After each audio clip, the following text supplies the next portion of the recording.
एक सवाल पूछना चाहता हूँ आपसे। क्या आपने कभी सोचा है कि जो सैलरी आपको महीने में मिलती है उसमें से कुछ हिस्सा अलग रखकर सिर्फ 5 सालों में पूरा 1 करोड़ रुपए का कॉर्पस बनाना संभव है? नहीं, तो आज का यह वीडियो सिर्फ आपके लिए है। और हाँ, मैं कोई कॉम्प्लिकेटेड फॉर्मूला या कोई सीक्रेट इन्वेस्टमेंट टिप्स देने नहीं आया। मैं सिर्फ आपको एक simple, proven, step by step plan समझाऊंगा जिसे एक आम सैलरीड पर्सन भी आसानी से फॉलो कर सकता है। तो बैठे रहिए और पूरा वीडियो देखिए, क्योंकि आज के बाद आपका फाइनेंशियल सोचने का तरीका बिल्कुल बदल जाएगा। पहले एक ऑनेस्ट बात करते हैं। हमारे देश में ज्यादातर सैलरीड लोग अपनी सैलरी के साथ 3 चीजें करते हैं। पहला, खर्चा, दूसरा, थोड़ा और खर्चा, और तीसरा, महीने के आखिरी हफ्ते में पछताना। सेविंग्स, वो तो जो बचता है उसमें से होगी, लेकिन बचता ही नहीं। और रिटायरमेंट, वो तो बहुत दूर की बात लगती है। अभी तो EMI, बच्चों की फीस, ग्रोसरी और एक आध OTT सब्सक्रिप्शन भी चल रहा है। तो क्या इसका मतलब यह है कि कॉर्पस बनाना इम्पॉसिबल है? बिल्कुल नहीं, सिर्फ एक चीज बदलनी है और वो है सोचने का तरीका। आज मैं आपको दिखाऊंगा कि एक एवरेज सैलरीड पर्सन भी बिना किसी लॉटरी के, बिना किसी जुगाड़ के, सिर्फ डिसिप्लिन और सही इन्वेस्टमेंट के जरिए 5 सालों में 1 करोड़ रुपए का कॉर्पस खड़ा कर सकता है। अब सीधे नंबर्स पर आते हैं, क्योंकि नंबर्स झूठ नहीं बोलते। 1 करोड़ रुपए 5 साल में मतलब 60 महीनों में, यह एक बड़ा नंबर लगता है, लेकिन इसे थोड़ा तोड़कर देखते हैं। अगर आप हर महीने एक फिक्स्ड अमाउंट इन्वेस्ट करते हैं, यानी SIP करते हैं, और उसमें एवरेज 12 से 15% का एनुअल रिटर्न मिलता है, जो कि long term equity mutual funds में हिस्टोरिकली पॉसिबल रहा है, तो आपको कितना इन्वेस्ट करना होगा? सुनिए ध्यान से। अगर आप हर महीने 1 लाख रुपए SIP करते हैं 12% एनुअल रिटर्न पर, तो 5 साल बाद आपका कॉर्पस होगा, रुकिए, ये कैलकुलेशन गलत लग रही है, क्योंकि इतने इन्वेस्टमेंट पर कॉर्पस लगभग 80 से 90 लाख के आसपास बन सकता है, 13 लाख नहीं। नहीं, ये तो बहुत कम है।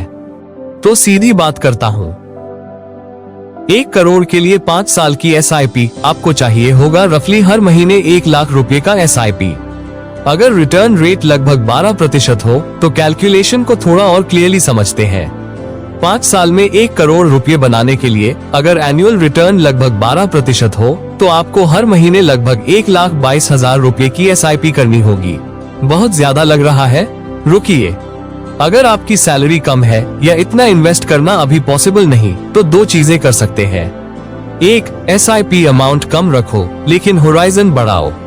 जैसे अगर आप 50,000 रुपए इन्वेस्ट करते हैं सेम 12% रिटर्न पर, तो रफली 8 साल में 1 करोड़ हो जाता है। और 2, हर साल अपनी SIP को 10% बढ़ाओ। इसके बारे में मैं आगे बात करूंगा। इसका नाम है स्टेप अप SIP। लेकिन अभी के लिए एक चीज नोट कर लो, बड़ा कॉर्पस बनाना संभव है, सिर्फ सही टूल्स चाहिए। अब बात करते हैं इन्वेस्टमेंट के ऑप्शंस की। मैं आपको 4 सॉलिड ऑप्शंस बताऊंगा। पहला option, equity mutual funds via SIP। ये सबसे इम्पोर्टेंट टूल है। लार्ज कैप, मिड कैप या फ्लेक्सी कैप फंड्स चुनो। 5 साल का होराइजन है तो इक्विटी से डरना नहीं चाहिए। मार्केट ऊपर नीचे जाता है, लेकिन 5 साल में हिस्टोरिकली इक्विटी ने अच्छा रिटर्न दिया है। डायरेक्ट प्लान में इन्वेस्ट करो, रेगुलर प्लान से एक्सपेंस रेशियो कम होता है। सेबी रजिस्टर्ड प्लेटफॉर्म्स इस्तेमाल करो, जैसे ग्रोव, ज़ीरोधा कॉइन या पेटीएम मनी। दूसरा ऑप्शन, पब्लिक प्रोविडेंट फंड यानी PPF। यह एक गवर्नमेंट बैक्ड स्कीम है। इसका रिटर्न अप्रोक्सीमेटली 7.1% पर एनम होता है, टैक्स फ्री, और सेक्शन 80C में भी डिडक्शन मिलती है। यह आपके पोर्टफोलियो का रिस्क फ्री कंपोनेंट है। हर साल 1.5 लाख तक इन्वेस्ट करो। ये स्लो है लेकिन सेफ है। तीसरा ऑप्शन, नेशनल पेंशन सिस्टम यानी NPS। अगर आप लॉन्ग टर्म सोच रहे हैं तो NPS एक एक्सीलेंट ऑप्शन है। इसमें एडिशनल टैक्स बेनिफिट मिलता है, सेक्शन 80CCD 1B के अंदर 50,000 रुपए एक्स्ट्रा। रिटर्न्स लगभग 8 से 10% तक हो सकते हैं। और इसमें इक्विटी, कॉर्पोरेट बॉन्ड्स और गवर्नमेंट सिक्योरिटीज का मिक्स होता है। चौथा ऑप्शन स्टेप अप SIP। यह एक गेम चेंजर स्ट्रैटेजी है। हर साल अपनी SIP अमाउंट को 10 से 15% तक बढ़ाते जाओ। सैलरी बढ़ी, SIP भी बढ़ाओ। इससे आपका इन्वेस्टमेंट बिना बड़े बर्डन के 5 सालों में सिग्निफिकेंटली बढ़ जाता है। एक छोटा सा इंक्रीज, एक बड़ा फर्क। तो इन चारों को मिलाकर एक बैलेंस्ड अप्रोच बनाओ। ज्यादा एलोकेशन इक्विटी म्यूचुअल फंड्स में, थोड़ा PPF में सेफ्टी के लिए, थोड़ा NPS में टैक्स सेविंग के लिए, और स्टेप अप SIP से ग्रोथ को एक्सेलरेट करो। अब बात करते हैं एग्जीक्यूशन की। प्लान बनाना एक बात है, उसे फॉलो करना दूसरी बात। ये करो और पहले हफ्ते में ही करो। स्टेप 1, अपना मंथली बजट लिख लो। क्या आ रहा है सैलरी से, क्या जा रहा है एक्सपेंसेस में। जो बचा उसे इन्वेस्ट करो। अगर कुछ नहीं बचता तो खर्चे काटो। नेटफ्लिक्स नहीं जाएगा, लेकिन EMI जरूर जाएगी। स्टेप 2, इन्वेस्ट करना ऑटोमेटिक करो। सैलरी अकाउंट से SIP ऑटो डिडक्ट हो सैलरी आते ही। पहले इन्वेस्ट फिर खर्च। यह एक मेंटल शिफ्ट है जो बहुत जरूरी है। स्टेप 3, इमरजेंसी फंड अलग रखो। इन्वेस्ट करने से पहले 3 से 4 महीने के एक्सपेंसेस एक लिक्विड फंड या सेविंग्स अकाउंट में रख लो। अगर कोई इमरजेंसी आए तो SIP बंद नहीं होगी। स्टेप 4, बीमा ले लो। टर्म इंश्योरेंस और हेल्थ इंश्योरेंस। अगर आपके पास यह नहीं है तो एक बीमारी या एक्सीडेंट सारा कॉर्पस खत्म कर सकता है। पहले सुरक्षा फिर संपत्ति। स्टेप 5, हर 3 महीने में रिव्यू करो।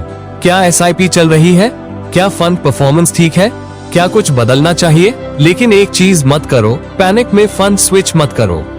लॉन्ग टर्म सोचकर इन्वेस्ट करो। ये 5 स्टेप्स फॉलो करो और आप सही ट्रैक पर रहोगे।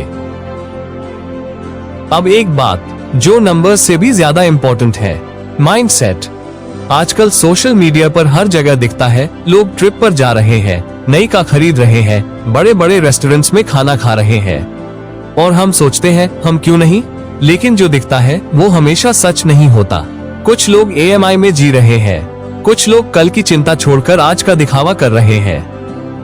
आप वो मत बनो, आप वो बनो जो 5 साल बाद जेन्युइनली फाइनेंशियली फ्री हो, जिसके पास 1 करोड़ का कॉर्पस हो, जो इमरजेंसी में भी टेंस्ड ना हो, जिसका फ्यूचर सिक्योर हो।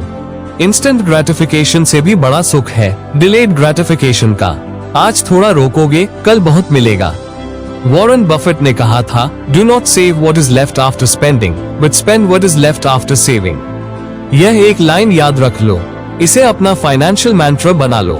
और हाँ, ये जर्नी आसान नहीं होगी, कहीं न कहीं मन करेगा SIP बंद कर दो, ये पैसा किसी और काम में लगा दो। उस वक्त अपने आप को याद दिलाओ 5 साल बाद क्या पाना है। तो समरी करते हैं आज के वीडियो की। पहली बात, 1 करोड़ का कॉर्पस 5 साल में पॉसिबल है, लेकिन इसके लिए सही प्लानिंग और डिसिप्लिन चाहिए। दूसरी बात, इक्विटी म्यूचुअल फंड SIP आपका मेन इंजन होगा। PPF और NPS सपोर्ट करेंगे। तीसरी बात, स्टेप अप SIP से हर साल अपना इन्वेस्टमेंट बढ़ाओ। चौथी बात, पहले इमरजेंसी फंड, पहले बीमा, फिर इन्वेस्ट। पांचवी बात, सब कुछ ऑटोमेटिक करो, सैलरी आते ही इन्वेस्ट हो जाए। और छठी, माइंडसेट स्ट्रॉन्ग रखो, लॉन्ग टर्म सोचो। बस इतना ही है, कोई रॉकेट साइंस नहीं। अगर आपको यह वीडियो हेल्पफुल लगी तो प्लीज लाइक करो, चैनल को सब्सक्राइब करो और अपने उन दोस्तों को शेयर करो जिनको यह इन्फॉर्मेशन चाहिए है। और कमेंट में बताओ आपका 5 साल का फाइनेंशियल गोल क्या है। मैं हूं आपका दोस्त और हम मिलकर अपना फाइनेंशियल फ्यूचर बनाएंगे। मिलते हैं अगले वीडियो में, तब तक इन्वेस्ट करते रहिए, सीखते रहिए। जय हिंद।